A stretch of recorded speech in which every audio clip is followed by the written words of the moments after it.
Hello everybody, I hope you're doing well. Serena, the Candle Oracle, the Mystic, back again today with you for another candle wax candle reading. This is a follow-up on a previous short that I made showing you vigil candles that I've been working with recently for someone who has passed. A friend of mine asked, well, she mentioned, her concerns, her worries. And I said, well, I've got some vigil candles now. You want me to light one? So I did. And so, as I mentioned in my previous short, this was the first one that came up. And I said, oh, I'm going to have to do a second working. So then I did the second one. And this one still came out with black soot. And then the third one. So she came on a live with me and I said, well, I think I'm going to have to do a fourth one.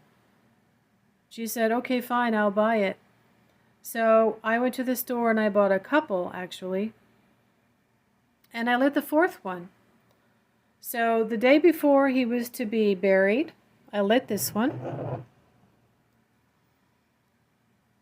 And it burned the day before, the day of, and the day after, and maybe a little tiny bit after that. And the entire time, as I mentioned on my live last night, it was just sputtering, very, very soft, gentle sputtering, which means it was giving up the fight to remain in the physical realm. It was letting go.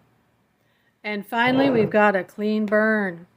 So this is an example of a layered working, a multi-numbered working.